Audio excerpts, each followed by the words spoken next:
आज आप सबका फिर एक बार स्वागत करता हूं अपने इस चैनल एचएससी गुरु पे।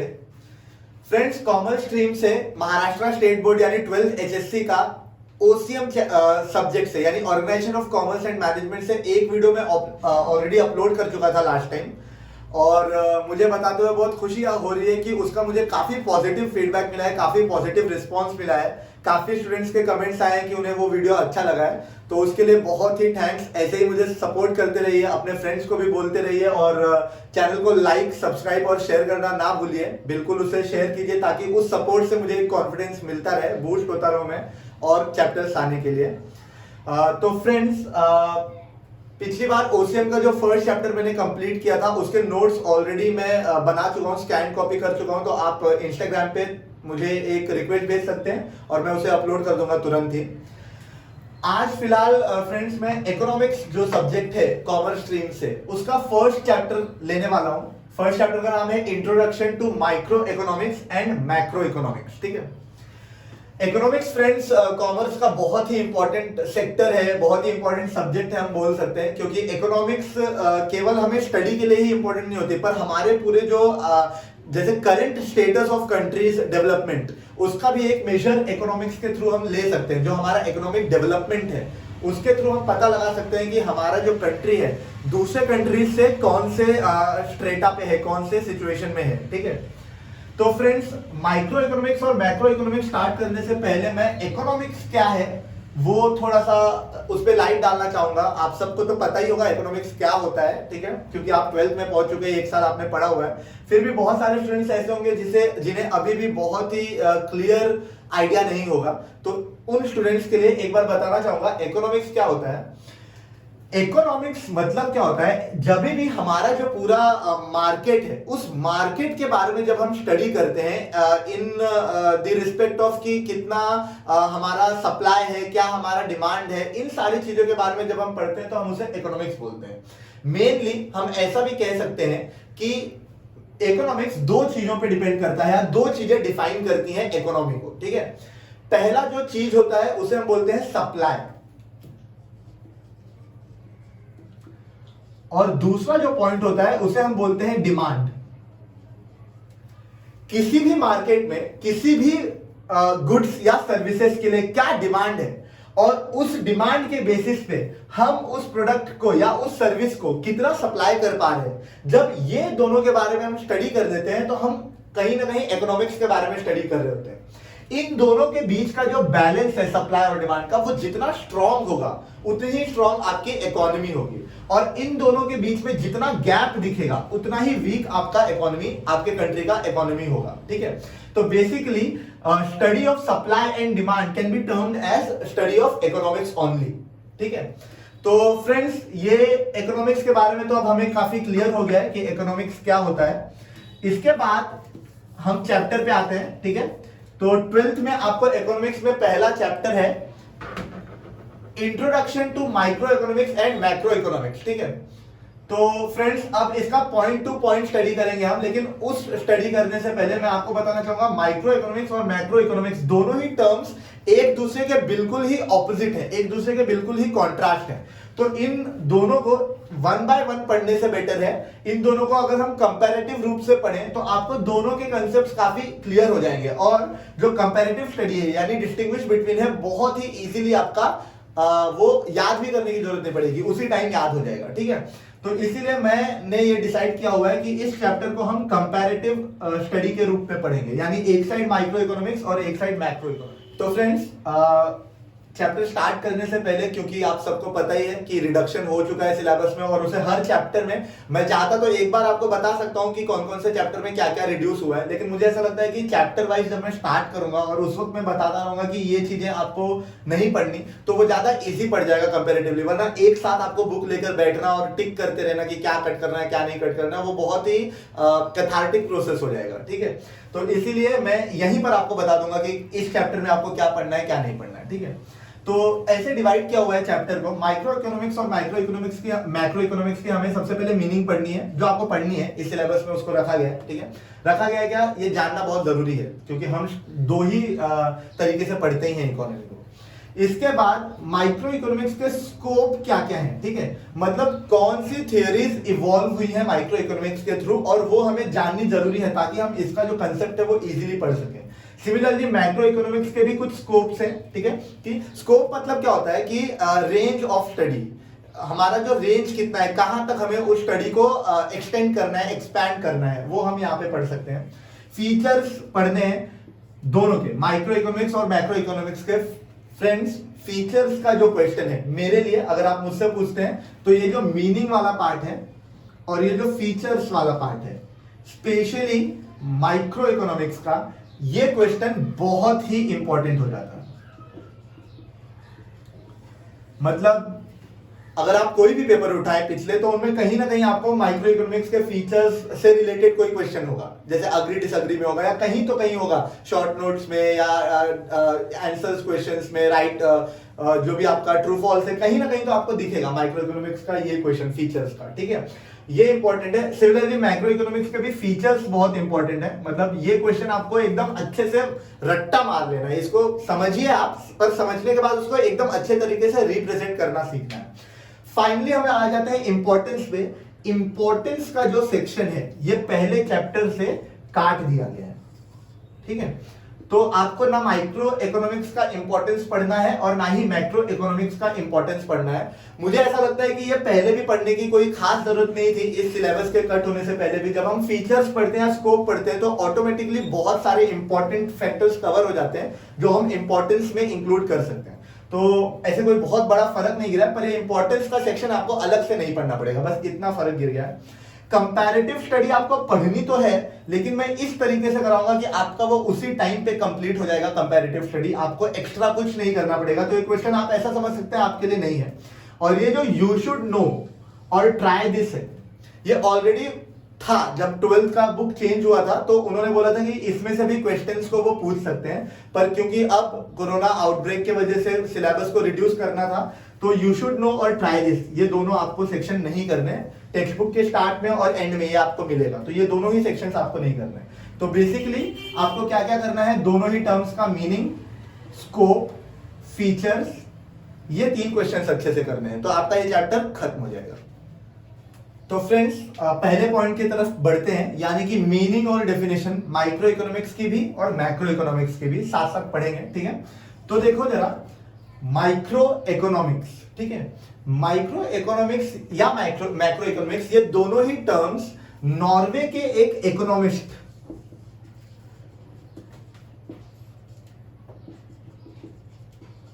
नॉर्वे के एक बहुत ही फेमस इकोनॉमिस्ट थे जिनका नाम था रैगनर फ्रिस्क। इन्होंने इन दोनों टर्म्स को कॉइन किया था, यानी इन्होंने इन दोनों टर्म्स को इंट्रोड्यूस किया था पूरी दुनिया के सामने। रैगनर फ्रिस्क, ठीक है, नॉर्वे के इकोनॉमिस्ट थे वो, ठीक है।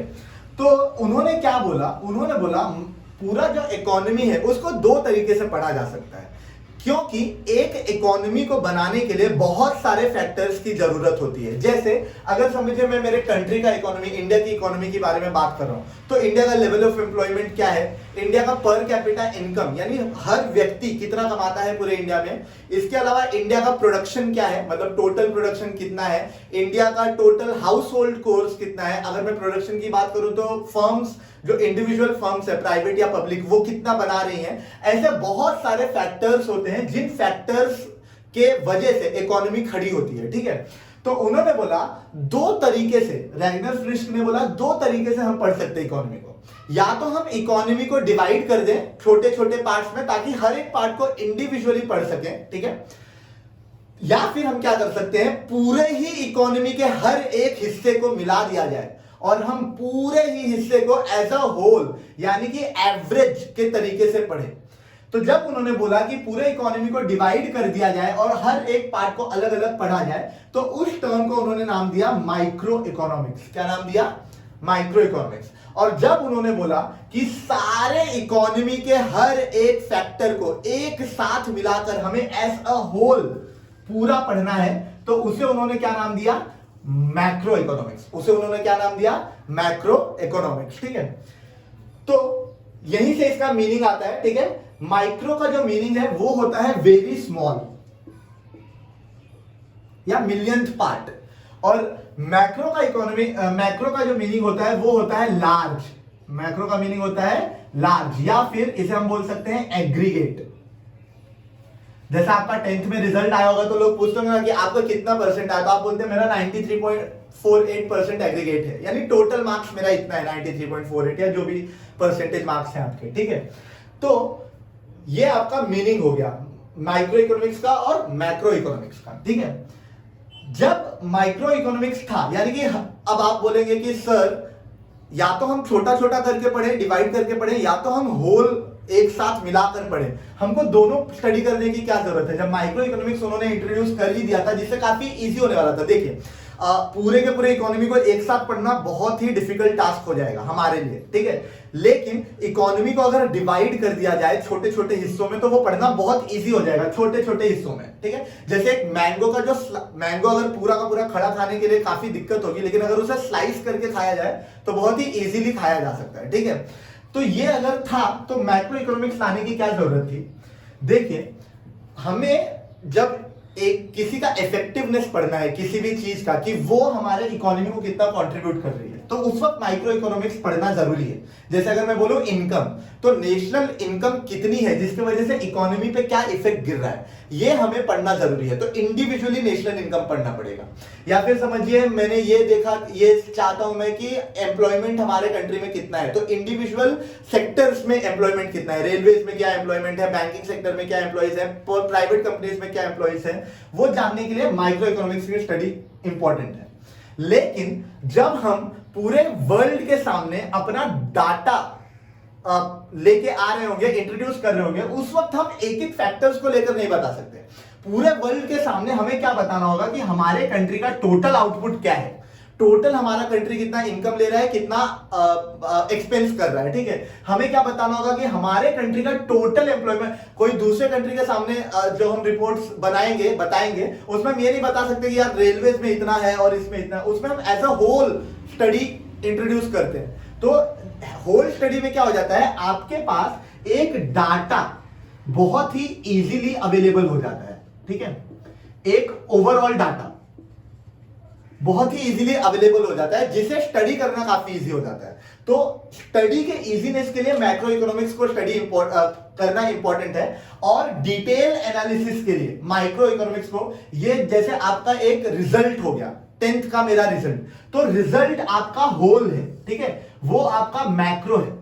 तो किसी ने आपसे पूछा भाई तुम्हारा परसेंट कितना है 10th में, मेरा 90% आया, तुमने ये बोल दिया, तो वो मैक्रो से डील कर रहा है। लेकिन फिर किसी ने बोला यार तेरा 90 तो आया, लेकिन तेरा सबसे ज्यादा मार्क्स किस में आया, तो तुम बोलोगे यार मेरा साइंस में 95 आया, मैथ्स में 90 आया और सोशल में 85 आया, ठीक है। तो यहां पर जब तुम डिटेल्ड एनालिसिस कर रहे हो तो उसे हम बोलते हैं माइक्रो, उसे हम क्या बोलते हैं, माइक्रो, ठीक है। तो आपको माइक्रो और मैक्रो इकोनॉमिक्स की मीनिंग आई गेस समझ में आ गई होगी, ठीक है। एग्जाम में मीनिंग आपको वैसे मुझे नहीं लगता पूछा जाएगा, अगर 2 मार्क के लिए पूछते तो आप ऐसे इसको एक्सप्लेन कर सकते हैं, पर डेफिनेशन आपको बोलते हैं, वो फीचर्स के साथ डिफाइन करने के लिए बोलते हैं माइक्रो इकोनॉमिक्स को, या फिर आप डिस्टिंग्विश बिटवीन में भी लिख सकते हैं। तो डेफिनेशन में हम क्या बोल सकते हैं, micro economics is the study of economy in different parts, ठीक है। जब हम स्टडी को अलग अलग पार्ट्स मतलब क्या, individual units, individual factors of production, इसके अलावा इंडिविजुअल हाउस होल्ड, मतलब घरों में कितने काम हो रहे हैं, ठीक है, इंडिविजुअल इनकम्स, इंडिविजुअल एम्प्लॉयमेंट्स, ये सारे जब हम स्टडी करते हैं तो हम वो माइक्रो इकोनॉमिक्स के अंदर स्टडी करते हैं। Study of economy in different parts, अलग अलग पार्ट्स में हम स्टडी करते हैं, ठीक है, small parts, different small parts, ठीक है। हैंडराइटिंग अगर आपको समझ में नहीं आ रही होगी क्योंकि मैं ज्यादा एक्सप्लेन करना चाहता हूं, मेरा फोकस वहां पर है, तो आप मेरा सुना हुआ लिख सकते हैं या फिर अगेन नोट्स तो मिलने वाले हैं, ठीक है, तो चिंता की तो कोई बात ही नहीं है। मैक्रो इकोनॉमिक्स में आप लिख सकते हैं डेफिनेशन में कि it is the study of economy as a whole, ठीक है। पूरे इकोनॉमी को एज अ होल जब हम स्टडी करते हैं तो वो हमारा क्या हो जाता है, मैक्रो इकोनॉमिक्स, ठीक है। तो अगर डिस्टिंग्विश बिटवीन आता है तो उसमें पहला पॉइंट आपका इजीली बन गया, यहां पर क्या होगा, study of economy in small parts, यहां पर क्या होगा, study of economy as a whole, पूरे एक साथ पढ़ना, ठीक है। तो गाइस यहाँ पर माइक्रो और मैक्रो इकोनॉमिक्स का मीनिंग एंड डेफिनेशन का जो पार्ट है वो खत्म होता है। अब हम बढ़ेंगे आगे scope of micro and macro economics. Friends, meaning के बाद अब हम बढ़ते हैं स्कोप पर, ठीक है। तो माइक्रो इकोनॉमिक्स का रेंज क्या है, कहां पर हम स्टडी कर सकते हैं, कौन कौन से चीजों को हम कंसीडर कर सकते हैं, और मैक्रो इकोनॉमिक्स का स्कोप क्या है। तो माइक्रो इकोनॉमिक्स का जो स्कोप है वो स्कोप इन सारे पॉइंट्स से रिलेट करता है, ठीक है। फ्रेंड्स, एक बार मैं फिर बोलूंगा कि अगर आपको वीडियो अच्छा लगता है तो प्लीज लाइक, शेयर और सब्सक्राइब करें, क्योंकि काफी हार्डवर्क के साथ बनाया जा रहा है। तो अगर उसका जो रिवर्स इफेक्ट नहीं मिलेगा तो मुझे मतलब एक अच्छा इंस्पिरेशन मिलेगा, अगर आपसे ज्यादा मुझे पॉजिटिव एनर्जी मिलेगी तो, ठीक है। और मैं फिर उतने ही ज्यादा जान के साथ आपको पढ़ा पाऊंगा, उतने ही ज्यादा फोर्स के साथ पढ़ा पाऊंगा। तो प्लीज लाइक, शेयर और सब्सक्राइब करना ना भूलें। अब हम बढ़ते हैं यहाँ पर स्कोप के साथ, ठीक है। बोलना पड़ता है क्योंकि अगर नहीं बोलूंगा तो वो उतना ज्यादा स्प्रेड नहीं होगा, और जब स्प्रेड नहीं होगा तो ये उतना इफेक्ट नहीं गिराएगा, ठीक है। लोगों को अफेक्ट हो, लोगों को समझे कि उनका जो 12th का स्टडी कितना इजी है और उसको कितने आसानी के साथ समझा जा सकता है, इसीलिए ये मैं चैनल लेकर आया हूँ, ठीक है। तो जब तक लोगों को ये मालूम ही नहीं पड़ेगा कि एक सोर्स उनके पास ऐसा है भी, तब तक उन्हें वो कभी भी इजी नहीं लगेगा। तो इसलिए मैं चाहता हूं कि उस सोर्स के बारे में लोगों को मालूम पड़े। तो सॉरी फॉर डिस्टर्बेंस, अब वापस आ जाते हैं हम माइक्रो इकोनॉमिक्स पे। तो माइक्रो इकोनॉमिक्स का जो स्कोप है, सबसे पहले micro economics is the study of theory of product pricing, ठीक है। ये जो इकोनॉमिक्स है ये प्रोडक्ट प्राइसिंग की थियरी को डील करता है। इसका क्या मतलब हो गया, देखिए जैसे कि मैंने पहले बताया, माइक्रो इकोनॉमिक्स मतलब हम छोटे छोटे पार्ट्स में डिवाइड कर देते हैं चीजों को। जब हम छोटे छोटे पार्ट्स में डिवाइड करते हैं चीजों को, जैसे समझिए मैंने बोला कि ये मार्कर, ये डस्टर और ये बोर्ड, ठीक है। तो ये किसी कंपनी का मार्कर होगा जो कि 20 रुपीज में आ रहा होगा, ठीक है। फिर ये मार्कर, सॉरी ये डस्टर और ये मार्कर 10 रुपीज में आ रहा होगा, और ये समझिए बोर्ड 50 रुपीज में आ रहा होगा, ठीक है। तो ऐसे जब 50 रुपीज का ये बोर्ड है, ठीक है, और मैंने सोचा कि यार बोर्ड को प्रोड्यूस करने में 40 रुपीज लग रहे हैं, मैं 10 रुपीज का प्रॉफिट रखता हूं। तो जो हम क्या कर सकते हैं, हम ये देख सकते हैं कि मार्केट में इसका सप्लाई और डिमांड फैक्टर क्या है, ठीक है। मतलब अगर मैंने ये बोर्ड बनाया तो मुझे थोड़ी सी स्टडी करनी होगी और ये जानना होगा कि पूरे मार्केट में इस बोर्ड का क्या डिमांड है, और उस हिसाब से मैं प्रोडक्शन करूंगा और उस बोर्ड को सप्लाई करूंगा। और सप्लाई करने के बाद जब मैं पूरा ये डिमांड को मीट कर लूंगा, डिमांड को समझ जाऊंगा, तो मैं क्या कर सकता हूं, मेरे इस प्रोडक्ट का प्राइस फिक्स कर सकता हूं। जैसे समझिए मैं बोलूंगा कि यार ये 40 रुपीज मेरे को लग रहा है और लोग 50 रुपीज में इसे इजीली खरीद ले रहे हैं कंपैरेटिवली दूसरे कंपनीज के बोर्ड्स के हिसाब से, ठीक है। तो मैं बोलूंगा कि इसका प्राइस 50 रुपीज रखना काफी सही रहेगा, क्योंकि इसमें मैं भी प्रॉफिट में हूं और जो कस्टमर है वो भी प्रॉफिट में है। तो सप्लाई और डिमांड का जो एनालिसिस है वो इंडिविजुअल जब हम चीजों को पढ़ते हैं तो काफी इजी हो जाता है। मैंने पहले भी बताया था, इंडिविजुअली अगर मैं एक एक चीज का स्टडी करूं तो मेरे को स्टडी काफी इजी पड़ जाएगी वहां पर करने के लिए। तो इसलिए हम क्या कर सकते हैं, इंडिविजुअल स्टडी करके प्रोडक्ट का प्राइस फिक्स कर सकते हैं। इसीलिए माइक्रो इकोनॉमिक्स को थियरी ऑफ प्रोडक्ट प्राइसिंग भी बोला जाता है, ठीक है। सेकंड है theory of factor pricing. Again समझिए मैं ये पेन बना रहा हूं, इस पेन के लिए मुझे इंक लगेगा, प्लास्टिक लगेगी, ये कवर्स बनाने के लिए जो भी चीजें लगेंगी। या फिर सिंपल एग्जांपल लेता हूं, समझिए हम कोई समोसा बना रहे हैं, ठीक है। समोसा बनाने के लिए मुझे बेसन लगेगा, उसके बाद मैदा लगेगा, जो भी आप बोलते हैं, उसके बाद मुझे पानी लगेगा, नमक लगेगा, मसाला लगेगा, आलू लगेगा, ठीक है। तो ये सारे जो फैक्टर ऑफ प्रोडक्शन है ये किसके लिए, समोसा बनाने के लिए, ठीक है। इसका क्या मतलब होगा, उस फैक्टर का भी प्राइस, क्योंकि मैं सिर्फ एक ही चीज के बारे में पढ़ रहा हूं फिलहाल, समोसा बनाना, एक ही चीज के बारे में पढ़ रहा हूं, बुक्स खरीदना, एक ही चीजों के बारे में पढ़ रहा हूं कि एसीज या रेफ्रिजरेटर्स या फैन, ठीक है। तो जब हम एक ही चीज के बारे में पढ़ेंगे तो उस चीज को बनाने के लिए जो फैक्टर्स लगते हैं उन फैक्टर्स का प्राइसिंग भी बहुत इजी हो जाता है, ठीक है। उन फैक्टर्स के ऊपर हम मैक्सिमम कितना खर्चा कर सकते हैं कि हम भी प्रॉफिट में रहे और कस्टमर भी प्रॉफिट में रहे और हमारा इकोनॉमी ग्लो करे, ये हम डिसाइड कर सकते हैं। नेक्स्ट होता है थियरी ऑफ इकोनॉमिक वेलफेयर, ठीक है। इकोनॉमिक वेलफेयर मतलब क्या, हमें इकोनॉमी को केवल प्रोडक्ट्स से रिलेटेड ही नहीं रखना है कि प्रॉफिट मोटिव नहीं हो, सिर्फ प्रॉफिट तो मोटिव होगा ही, लेकिन केवल और केवल प्रॉफिट मोटिव नहीं हो सकता, ठीक है। हमें इकोनॉमिक वेलफेयर के बारे में भी ध्यान देना चाहिए, ठीक है। इकोनॉमिक वेलफेयर मतलब क्या, जो भी आपका, जब आप प्रोडक्ट प्राइस करते हैं और जब आप फैक्टर्स प्राइस करते हैं, तो इन दोनों के बेसिस पे आपको करेक्ट प्रोडक्ट करेक्ट टाइम पर, करेक्ट जगह पर, करेक्ट लोकेशन पर लेकर जाना है, और जितने भी रिसोर्सेस अवेलेबल है हमारे कंट्री में, ठीक है, उनका ऑप्टिमम यूटिलाइजेशन करना है। ऑप्टिमम यूटिलाइजेशन मतलब क्या? उनको हमें एक्सप्लॉइट नहीं करना है, उनको हमें हद से ज्यादा या जरूरत से कम इस्तेमाल नहीं करना। जितने भी रिसोर्सेस हमें मिले हैं उन रिसोर्सेस को सही इस्तेमाल करना है, ताकि बाकी लोग जो ऐसे ही सिमिलर टाइप ऑफ प्रोडक्ट्स बना रहे हैं उसको वो करेक्टली इस्तेमाल कर सके। तो इकोनॉमिक वेलफेयर मतलब क्या? रिसोर्सेस को करेक्टली यूज करना और प्रोडक्ट्स को सही तरीके से प्रोडक्ट को प्राइस करना और उसको एडवर्टाइज करना, मार्केटिंग करना, वो सारी चीजें इकोनॉमिक वेलफेयर। वेलफेयर का मतलब होता है भलाई। तो ऑब्वियस सी बात है, when you take something from society, it's your prime duty to return it back to the society. तो सोसाइटी का भी भला हमें सोचना है, तो वो स्टडी भी माइक्रो इकोनॉमिक्स के अंडर आ जाती है। ठीक है फ्रेंड्स, माइक्रो इकोनॉमिक्स की जो स्टडी थी, उसके बाद अगर हम मैक्रो इकोनॉमिक्स की स्टडी पे आए, तो जब ये प्रोडक्ट प्राइसिंग पे आती है, मैक्रो इकोनॉमिक्स की जो थियरी है वो इनकम और एम्प्लॉयमेंट पे डील करती है। जब ये छोटे छोटे पार्ट्स को स्टडी करता है, ये एज अ होल स्टडी करता है, ठीक है, सबको मिलाकर स्टडी करता है। तो जब ये सबको मिलाकर स्टडी करता है, तो यहां पर हमें यह पता चल जाता है कि कंट्री का ओवरऑल जो इनकम है, ठीक है, या ओवरऑल एम्प्लॉयमेंट है, वो किस रीजंस के वजह से फ्लरिश नहीं कर पा रहा, या क्या कारण है कि वो अच्छे से नहीं समझ पा रहा, ठीक है, अच्छे से नहीं आगे बढ़ पा रहा। हमारा जो एम्प्लॉयमेंट लेवल है वो क्यों खराब है, क्यों कम है, ठीक है। क्या ऐसे, जैसे अभी कोरोना वायरस का आउटब्रेक हुआ है, तो ऑब्वियस सी बात है उसके वजह से एम्प्लॉयमेंट पर बहुत ही बड़ा धक्का पड़ने ही वाला है सबको, ठीक है, स्पेशली प्राइवेट सेक्टर्स में। तो वो एक रीजन हो गया। तो वो रीजंस हम इसके, अब कोरोना वायरस की अगर समझो मैं स्टडी करूंगा, तो मैं ऐसा तो नहीं बोलूंगा कि कोरोना वायरस ने 9th के स्टूडेंट्स को कितना अफेक्ट किया या 10th के स्टूडेंट्स को कितना अफेक्ट किया, कोरोना वायरस की वजह से आईटी सेक्टर में क्या है। हम एज अ होल पढ़ेंगे कि पूरे इकोनॉमी पे कोरोना वायरस का क्या इफेक्ट गिरा है। तो इसीलिए जब हम एज अ होल स्टडी पढ़ रहे हैं, तो वो थियरी मैक्रो इकोनॉमिक्स की थियरी को इजीली डील कर सकती है। तो हम यहाँ पर इनकम कितना जनरेट हो रहा है और एम्प्लॉयमेंट कितना बढ़ रहा है या कम हो रहा है, या ये भी कितना बढ़ रहा है कम हो रहा है, वो हम पता लगा सकते हैं। Again, theory of general price level and inflation, ठीक है।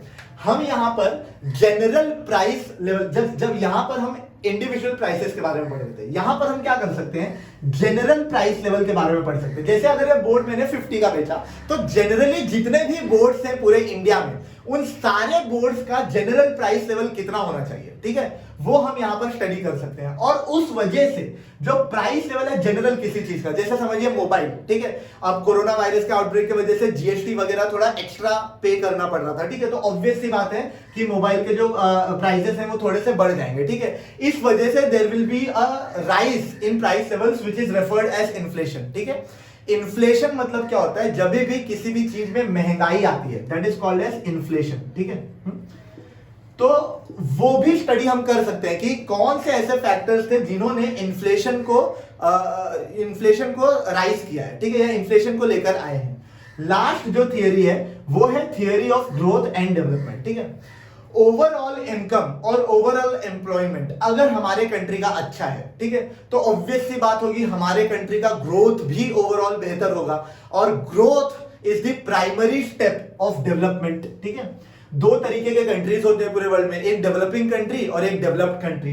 डेवलप्ड कंट्री वो है जिन्होंने ग्रोथ को पूरे तरीके से अटेन कर लिया है और वो अब डेवलपमेंट के फेज में जा चुके हैं, ठीक है। और डेवलपिंग कंट्रीज वो हैं जो फिलहाल इसी ग्रोथ के इंटरमीडिएट स्टेप्स पे हैं। जैसे यूएसए अब डेवलप कर चुका है, या चाइना, तो दे आर डेवलप्ड कंट्रीज, और हम अभी भी ग्रो कर रहे हैं, अपने इकोनॉमी को फ्लरिश करने की कोशिश कर रहे हैं। तो we are right now in economic growth sector, समझा क्या। तो पूरे जो लेवल है, जैसे level of production, complete level of employment, complete level of income, total अगर हम पढ़ें तो हम ये भी बता सकते हैं कि हमारा कंट्री ग्रोथ और डेवलपमेंट में कहां तक पहुंचा है। तो इस हिसाब से मैक्रो इकोनॉमिक्स की स्टडी भी हमारी कंप्लीट होती है। तो माइक्रो और मैक्रो ये दोनों ही इकोनॉमिक्स यहां पर स्कोप खत्म होता है। अब आखिरी क्वेश्चन इस चैप्टर का बचा हुआ है, जो है हमारा फीचर्स ऑफ माइक्रो इकोनॉमिक्स, जो मैं अपने। तो फ्रेंड्स, अब हम पहुंच चुके हैं अपने लास्ट टॉपिक पे, जो है features of micro economics and features of macro economics, ठीक है। इसे हम साइड बाय साइड ही करेंगे, मतलब एक साथ पढ़ेंगे, पैरेलल स्टडी करेंगे इसके, ठीक है। तो माइक्रो इकोनॉमिक्स का फीचर क्या है, देखिए सारे पॉइंट्स बार बार रिपीट होंगे। इकोनॉमी में ये प्रॉब्लम है क्योंकि केवल हम सप्लाई और डिमांड के बारे में मैक्सिमम टाइम पढ़ रहे होते हैं, इसलिए सेम सेम पॉइंट्स ऐसे लगते हैं हम बार बार सुन रहे हैं, ठीक है। अगर आपको समझा है तो वेल एंड गुड, मैं ज्यादा टाइम इस पर वेस्ट नहीं करूंगा, जो पॉइंट्स ऑलरेडी कवर कर चुका हूं। नहीं समझा है तो फिर से एक बार मैं छोटे छोटे टाइम में बोल लूंगा उसको, टाइम फ्रेम में, ठीक है। तो पहला पॉइंट तो मुझे लगता है मैं काफी अच्छे से आपको ये कर चुका हूँ, एक्सप्लेन कर चुका हूँ। माइक्रो इकोनॉमिक्स जो स्टडी होती है वो इंडिविजुअल यूनिट्स की स्टडी होती है, मतलब individual households, individual firms, individual income, ठीक है। तो इंडिविजुअल जो भी स्टडी होती है वो हम माइक्रो इकोनॉमिक्स के अंदर पढ़ते हैं, स्मॉल पार्ट्स में डिवाइड करके। लेकिन मैक्रो इकोनॉमिक्स ये as a whole, economy as a whole की स्टडी होती है। वर्ड्स एकदम दिमाग में बैठा लीजिए, इकोनॉमी एज अ होल, ठीक है। जब भी आपके कान पे आए इकोनॉमी एज अ होल, तुरंत आपको समझ जाना चाहिए कि ये मैक्रो इकोनॉमिक्स की बात हो रही है, ठीक है। तो यहां पर हम स्टडी ऑफ एग्रीगेट की बात करते हैं, जैसे total output, total investment, total inflation, total employment, total income या net income, national income, national employment, तो पूरे नेशन की स्टडी करते हैं हम एज अ होल, तो इसे हम स्टडी ऑफ एग्रीगेट बोलते हैं, ठीक है। नेक्स्ट होती है प्राइस थियरी, ये भी मैं काफी अच्छे से एक्सप्लेन कर चुका हूं। यहां पर हम क्या करते हैं, इंडिविजुअल यूनिट्स को पढ़ते हैं। जब हम इंडिविजुअल यूनिट्स को पढ़ते हैं तो इंडिविजुअल यूनिट्स के क्या फैक्टर्स ऑफ प्रोडक्शन है, उस बेसिस पे हम प्राइस उसका डिटरमाइन कर सकते हैं, इंडिविजुअल कमोडिटी का, ठीक है, यानी सामान का। तो इसलिए ये प्राइस थियरी होती है। जबकि मैक्रो इकोनॉमिक्स में हम क्या करते हैं, हम ये देखते हैं कि ओवरऑल सप्लाई और overall demand of the products क्या है एक कंट्री में। तो जब सप्लाई और डिमांड दोनों का जो हमें मालूम पड़ जाता है कि कितना है वो, तो हम इससे ये पता कर सकते हैं कि हमारा रेवेन्यू यानी इनकम कितना है। तो इसीलिए ये इनकम थियरी पर डील करता है। थर्ड फीचर है इसका पार्शियल इक्विलिब्रियम, ठीक है। देखिए साइड बाय साइड होते जा रहा है, तो आपको जब ये डिस्टिंग्विश बिटवीन पूछेंगे या फिर कंपेयर बोलेंगे तो डायरेक्ट आप लिख सकते हैं points. It is a study of individual unit, it is the study of aggregate, it is a price theory, it is a economic theory. Micro economics deals with partial equilibrium, macro economics deals with general equilibrium, ठीक है। तो partial equilibrium का क्या मतलब होता है, यहां पर जब हम किसी एक फैक्टर को लेते हैं स्टडी करने के लिए, ठीक है, कोई भी एक सिस्टम को हम लेते हैं स्टडी करने के लिए। जैसे समझिए मैंने बोला कि हाउस होल्ड जो कोर्स है, हाउस होल्ड कितना हो रहा है वो हम स्टडी करने के लिए अगर ले रहे हैं, तो वहां पे हम क्या करते हैं, उसको हम other forces of the economy यानी एम्प्लॉयमेंट और ये सारी चीजों पर हम ध्यान नहीं देते, उन सारी चीजों को हम क्या कर देते हैं, हटा देते हैं। तो इसलिए बाकी सारी चीजें खत्म हो जाती हैं। तो इसलिए हम बोल सकते हैं ये केवल एक ही हिस्से पर कॉन्सेंट्रेट कर रहा है, यानी पार्शियल है ये, पार्शियल इक्विलिब्रियम। इक्विलिब्रियम मतलब क्या होता है, balance between supply and demand, ठीक है। बैलेंस मतलब होता है इक्विलिब्रियम, क्योंकि हम इकोनॉमी की बात करें इसलिए सप्लाई डिमांड, तो सप्लाई डिमांड के बीच का जो बैलेंस है उसको हम बोलते हैं इक्विलिब्रियम, ठीक है। तो यहां पर केवल हम एक एक फैक्टर को इंडिविजुअली पढ़ रहे होते हैं, इसलिए पार्शियल इक्विलिब्रियम है। लेकिन यहां पर हम ओवरऑल इनकम, नेशनल इनकम और नेशनल एम्प्लॉयमेंट की बात करते हैं, तो यानी कि यहां पर हम पूरे कंट्री के लिए क्या जनरली क्या पॉइंट्स है, पूरे कंट्री का बैलेंस क्या है फिलहाल एज एन इकोनॉमी, ठीक है। तो क्योंकि हम जनरल स्टडी करते हैं यहां पर कि जनरली कितना है, जनरली मतलब अगर किसी एक का इनकम 1 लाख है तो जरूरी नहीं कि हर एक का इनकम 1 लाख है, लेकिन एवरेज इनकम 1 लाख है, ठीक है। तो जनरल इक्विलिब्रियम इसे बोलते हैं, क्योंकि हम पूरे एज अ होल स्टडी कर रहे होते हैं, ठीक है। नेक्स्ट है स्लाइसिंग मेथड और लंपिंग मेथड। डेफिनेशन में इसका मीनिंग छुपा हुआ है, ठीक है। यहां पर हम क्या करते हैं, जैसे मैंने एग्जांपल दिया था, मैंगो को जब हम खाते हैं तो स्लाइस कर देते हैं उसका, ठीक है। स्लाइस कर करके खाते हैं तो बहुत ही इजी हो जाता है आपके लिए खाना। वैसे ही हम माइक्रो इकोनॉमिक्स में क्या करते हैं, इकोनॉमी के स्लाइसेस बना देते हैं अलग अलग, तो इसीलिए इसे हम स्लाइसिंग मेथड बोलते हैं, ठीक है। Economy is divided and each and every factor is studied differently, that's why it is called as slicing method. But here जैसा हम बोलते हैं ना, बहुत बार आप सुनते हो कि यार उसको मैंने कर्ज दिया था, लमसम 2 लाख रुपया है, ठीक है, या फिर लमसम मेरे पास मेरे बैंक में 4 लाख रुपए पड़े हुए हैं, ठीक है। तो लंप सम, लंप मतलब क्या होता है, लंप मतलब होता है होल, टोटल, ठीक है। तो यहां पर हम क्या करते हैं, एज अ होल स्टडी करते हैं, टोटल स्टडी करते हैं, इसलिए इसे लंपिंग मेथड भी बोलते हैं। लंप यानी होल, टोटल, लंप सम, ठीक है। तो इसलिए हम इसको लंपिंग मेथड बोलते हैं। लास्ट है माइक्रो इकोनॉमिक्स का जो स्कोप है वो काफी लिमिटेड है, क्योंकि हम इंडिविजुअल फैक्टर्स के ऊपर पढ़ाई कर रहे होते हैं, तो हम ये नहीं डिसाइड कर सकते कि वो फैक्टर्स कंट्री के ओवरऑल डेवलपमेंट में कितना इन्फ्लुएंस कर रहे हैं, ठीक है। जैसे पॉवर्टी, अनएम्प्लॉयमेंट, ये सारे पॉपुलेशन, ठीक है, पॉपुलेशन, ये सारे फैक्टर्स यहां पर हम स्टडी नहीं कर सकते, क्योंकि एक एक फैक्टर के ऊपर हम नहीं डिसाइड कर सकते कि पूरे कंट्री का ओवरऑल ग्रोथ क्या है। लेकिन यहां पर हम ओवरऑल स्टडी कर रहे होते हैं, तो यहां पर हम पॉलिसीज बना सकते हैं, ठीक है। यहां पर हम डिसाइड कर सकते हैं कि कौन से फैक्टर्स कंट्री को कंट्रीब्यूट कर रहे हैं और कौन से फैक्टर्स कंट्री को कंट्रीब्यूट नहीं कर रहे हैं। जैसे कोरोना आउटब्रेक जब हुआ तो मई में आई गेस एक पॉलिसी 20 लाख करोड़ की पॉलिसी गवर्नमेंट ने जाहिर की थी, उन्होंने लोगों के सामने लेके आई थी। वो पॉलिसी क्यों थी? क्योंकि हमारा जो इकोनॉमिक डाउनफॉल था कोरोना क्राइसिस के वजह से, उस पूरे डाउनफॉल को रिवैम्प करने के लिए, उस पूरे डाउनफॉल को इक्वल स्टेचर पे लाने के लिए, ताकि वर्ल्ड के सामने हमारी इकोनॉमी वीक ना हो, इसलिए हमें एक पॉलिसी बनाने की जरूरत थी। जो पॉलिसीज उन्होंने 20 लाख करोड़ वर्थ की सबके पूरे कंट्री को उन्होंने डेडिकेट की थी, ठीक है। तो ऐसे हम मैक्रो इकोनॉमिक्स में पॉलिसी ओरिएंटेड स्टडी भी कर सकते हैं, ठीक है। तो फ्रेंड्स एक आखिरी क्वेश्चन था कंपेयर करना दोनों के बीच में, पर वो कंपेयर मैं डायरेक्टली कर चुका हूं, 5 पॉइंट यहीं पर हो गया है। 2 मार्क के लिए केवल कंपैरिजन आते हैं इकोनॉमिक्स में, तो आपको केवल 2 पॉइंट्स अच्छे से रखने हैं। पहला point individual unit, aggregate, price theory, income theory, partial equilibrium, general equilibrium, slicing method, lumping method, limited scope, policy oriented. तो आपके पास 5 पॉइंट्स है, इजीली आप उसको कवर अप कर सकते हैं, तो वो अलग से पढ़ने की जरूरत नहीं, ठीक है। तो फ्रेंड्स इसी के साथ जो थियरी थी पूरी मैं कंप्लीट कर चुका हूं, सारे जो इंपॉर्टेंट क्वेश्चंस थे वो ले चुका हूं इस चैप्टर के। अब बच जाता है आपका ऑब्जेक्टिव्स, तो ऑब्जेक्टिव्स में भी इसमें से काफी कवर हो गए हैं। फिर भी एक बार मैं बुक लेकर आपको थोड़ा सा एक एक्सप्लेनेशन दे देता हूं, लेकिन मुझे लगता है कि काफी चीजें कवर हो गई होंगी। अगर नहीं भी समझेंगी तो अगेन इंस्टाग्राम है आपके पास टेलीग्राम है, आपके पास कमेंट सेक्शन है, ठीक है। हर जगह आप अप्लाई कर सकते हैं, मैं बहुत ही जल्दी रिप्लाई करूंगा आपको, डोंट वरी। तो आप वहां पर भी मुझे रीच आउट कर सकते हैं। तो मैं बुक एक ले लेता हूं इकोनॉमिक्स की, ठीक है। तो इकोनॉमिक्स की जो बुक है उसमें ये पहला चैप्टर है जो पेज नंबर 7 पे है, इसका एक्सरसाइज, ठीक है। तो यहाँ पर अलोकेशन ऑफ रिसोर्सेज के बारे में हम स्टडी कर रहे हैं, ठीक है। तो पहला choose the correct option. Micro economics में हम अलोकेशन ऑफ रिसोर्सेज के बारे में पढ़ते हैं ना, मैंने यहाँ पर बताया था इकोनॉमिक वेलफेयर, जहां पर हमें रिसोर्सेज को प्रॉपरली अलोकेट करना है हर एक फैक्टर के लिए। तो वो आपका क्या हो जाएगा, the branch that deals with the allocation of resources, वो क्या हो जाएगा आपका माइक्रो इकोनॉमिक्स।